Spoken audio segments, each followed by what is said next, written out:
Hello! Welcome to cine games corner. 'Chhaava' pan India లెవెల్‌లో release అయ్యి blockbuster అయింది కదా! సో, మూవీ అయితే చాలా బావుంది. అసలు last half an hour 40 minutes అయితే చాలా హైలైట్ ఉంది. 'చావా' అంటే సింహం పిల్ల అని. అంటే శంభాజీ ఛత్రపతి మహారాజ్ శివాజీ యొక్క కొడుకు. అతని స్టోరీయే ఈ సినిమా. మూవీ స్టార్టింగ్‌లో అయితే ఛత్రపతి శివాజీ చనిపోయారు అని ఔరంగజేబ్‌కి ఒకరు వచ్చి చెప్తారు. నా చేతులతో చంపకుండానే చనిపోయాడని సాడ్‌గా ఫీల్ అవుతాడు ఔరంగజేబు. ఇంక విషయానికొస్తే ఇప్పుడున్నటువంటి మొఘల్ ఎంపరర్ ఔరంగజేబు ముస్లింలు కాని వాళ్ళందరి దగ్గర నుంచి పన్ను వసూలు చేసి తన ఖజానాని నింపుకుంటా ఉంటాడు. ఇంకా ఇదంతా ఓర్వలేక మన శంభాజీ ఇంకా తన సైన్యాన్ని వేసుకొని ఆ ఖజానా ఉన్నటువంటి ప్లేస్‌కి షహరాన్‌పూర్‌కి వచ్చి అందరినీ కూడా చంపేస్తారు. అయితే ఈ ఫైటింగ్ సీక్వెన్స్‌లో ఒక సీన్ అయితే చాలా బావుంది. ఆ ఖజానాకి కాపలాదారుగా పెట్టిన హెడ్ ఉంటారు కదా! అతను ట్రాప్ చేసి శంభాజీని ఒక అండర్‌గ్రౌండ్‌లో పడేలా చేస్తారు. అందులో ఒక సింహం ఉంటది. ఇంకా అక్కడ సింహంతో ఫైటింగ్ సీన్ అయితే చాలా బావుంటది. శంభాజీకి దెబ్బలు కూడా తగులుతాయి. కానీ ఆ సింహం నోరుని చీల్చేసి గెలిచి పైకొచ్చేసి అందరినీ చంపేసి ఆ షహరన్‌పూర్ మొత్తం కూడా తగలబెట్టేస్తారు. ఆ ఖజానాని తీసుకొని వచ్చేస్తారు. ఇంకక్కడ వాళ్ళ మామతో మాట్లాడతాడు. మామ నువ్వెప్పుడు నాకు సంరక్షకుడిగానే ఉంటున్నావు అని. అంటే వాళ్ళ నాన్నకి మాటిస్తాడనమాట అప్పట్లో. నీ కొడుకు ఎప్పుడు సంరక్షకుడిగా ఉంటాడని చెప్పేసి. సో, ఇంక అలా ఎప్పుడు తోడే ఉంటాడు. ఇంక వీళ్ళు గెలిచి వచ్చారు కదా! ఇంకా రష్మిక హారతిచ్చి వెల్కమ్ చెప్తదనమాట. ఇంక వీళ్ళ రాజ్యంలో ప్రజలందరూ కూడా ఇంకా చాలా హ్యాపీగా ఉంటారు. నీకు నా మీద అసలు చింతే లేదా అని చెప్పేసి అడుగుతాడు. మీ మీద నాకు చింత ఎందుకు? అక్కడున్న ఎవరైతే ఆపోజిట్‌లో ఉన్నారో వాళ్ళ మీదే నాకు చింత. వాళ్ళేమైపోతారా అని చెప్తది. వీళ్ళిద్దరి డైలాగ్స్ అయితే బావుంటాయి. ఇంకా మీ మనసులో ఏముందో కూడా నాకు తెలుసు అని చెప్పేసి ఆ కిరీటాన్నయితే చూపిస్తది. అంటే అది ఛత్రపతి శివాజీ కిరీటం అయ్యుంటది. సో, ఇతను పట్టాభిషేకం చేసి మహారాజా అవ్వాలని అనుకుంటది. సో, ఇంకా అక్కడ సాంగ్ ఉంటది. ఈ సాంగ్‌లోనే అతను పట్టాభిషేకం కూడా చేస్తారు. మహారాజా అయిపోతాడు. ఇంక తర్వాత జరిగిన విందు ఏర్పాటులో అతని బావలు ఉంటారనమాట ఇద్దరు. అంటే రష్మికకి బ్రదర్స్ కానోజీ వాళ్ళు గిర్నర్ అనే ప్లేస్‌ని మాకు కావాలి అని అడుగుతారనమాట. బట్ శంభాజీ ఏం చెప్తాడంటే అవి అంతా కూడా కలిసి ఉంటేనే మనం సురక్షితంగా ఉంటాము. స్వరాజ్యం ఏర్పాటవుతది అని చెప్తారు. ఇక రష్మిక కూడా నాన్న అలా ఏం చెప్పలేదు. ఆ ఒక్క రాజ్యమే విడిగా ఉంటే ఇంక అందరూ సెల్ఫిష్ అయిపోతారు. సో, అందరూ కలిసి ఉండాలనే చెప్పారు అని ఇంక అలా చెప్తదనమాట. ఇంకా శంభాజీ చిన్నప్పుడే మదర్‌కి దూరమైన తర్వాత ఇంకా ఫాదర్ వాళ్ళు కూడా దూరం అవుతారనమాట ఒక యుద్ధంలో.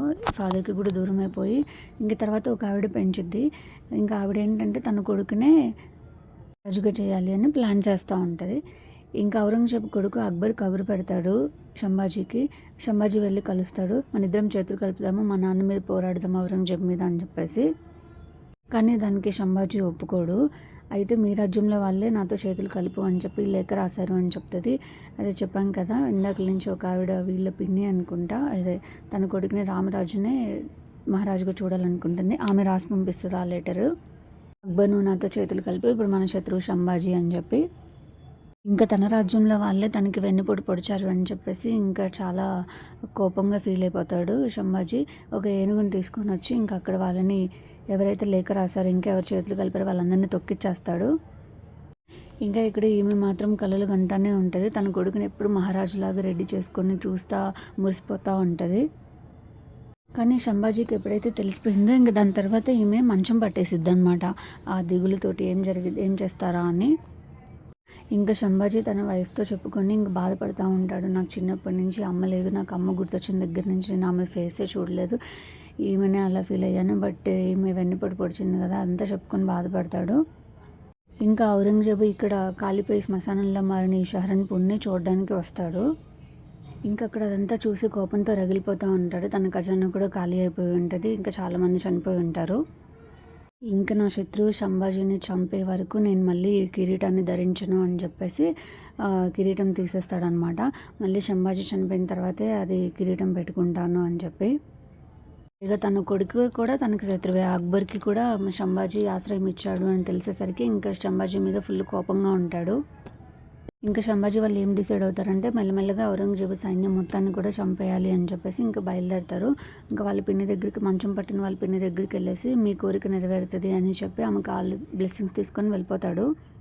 ఇంకా సంభాజీ సైన్యం కూడా టీములుగా డివైడ్ అయ్యి ఇంకా ఔరంగజేబు సైన్యాన్ని కూడా చంపుతూ ఉంటారు. అడవిలో ఈ సీన్ అయితే చాలా బాగుంటుంది. రాముడిలాగా ఇంకా త్రిశూలం పట్టుకొని మొత్తం కూడా చెట్ల మీద నుంచే వాళ్ళు దూకుతా ఫైటింగ్ చేస్తారు. బాగుంటుంది ఆ సీను. ఇంకా చాలా ఫైటింగ్ సీక్వెన్సెస్ ఉంటాయి. వాళ్ళు అతన్ని ఔరంగజేబు సైన్యం మొత్తాన్ని కూడా చంపుతూ ఉంటారు. ఇంకా అక్బర్ వచ్చేసి నేను నా ప్లేస్కి వెళ్ళిపోతున్నాను, ఇంక మీ సౌత్లో ఉండను అని చెప్పేసి అంటాడు. ఆ ప్రాణానికి ముప్పు అంటాడు. మేబీ వాళ్ళ నాన్న దగ్గర నుంచి అతనికి బెదిరింపులు వచ్చి ఉంటాయి.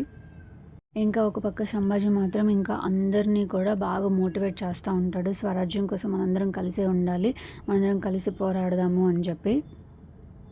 అయితే ఇక్కడ ఊహించని ట్విస్ట్ ఏంటంటే వాళ్ళ బామర్దులు ఉన్నారు కదా, రష్మిక అదే బ్రదర్స్. సో వాళ్ళు అడిగిన ప్లేస్ గిన్నర్ వీడు ఇవ్వలేదు కదా సంభాజీ. సో అందుకని వీళ్ళు ఇంకా వెన్నుపోటు పొడుస్తారనమాట.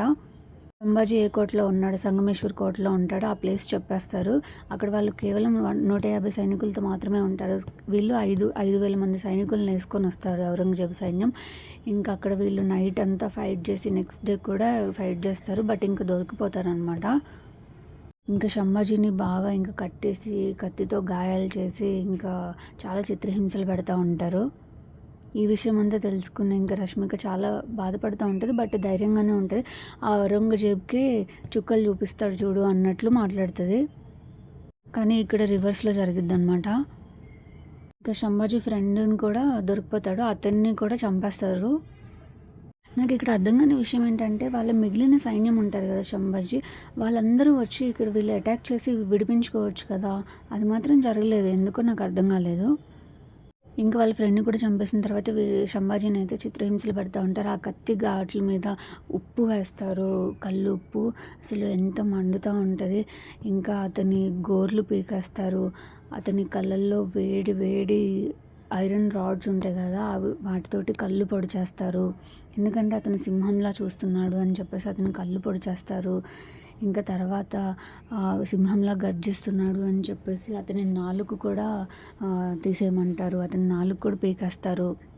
అయినా కూడా అస్సలు అతనిలో భయమే కనబడదు.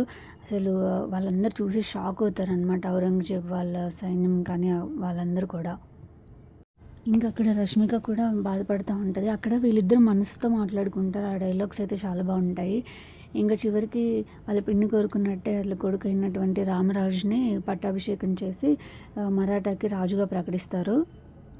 అసలు మన బంజరు భూమిలో ఇలాంటి మొక్క ఒక్కటి కూడా లేదేంటి అని ఔరంగజేబ్ ఫీల్ అవుతాడు. ఇలాంటి కొడుకు కనుక ఉంటే మనకి ఈ హిందుస్థాన్ మొత్తాన్ని ఎప్పుడో ఏలేసే వాళ్ళము అని చెప్తాడు.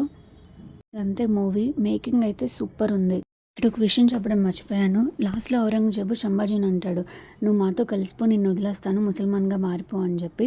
బట్ రివర్స్లో సంభాజీ మాత్రం నువ్వే మాతో కలిసిపో, నిన్ను వదిలేస్తాను, నువ్వు హిందూగా కూడా మారనవసరం లేదు అంటాడు. అది సంభాజీకి ఉన్నటువంటి హిందూ ధర్మం ఇంకా స్వరాజ్య స్థాపన అనేటువంటి ఆశయం.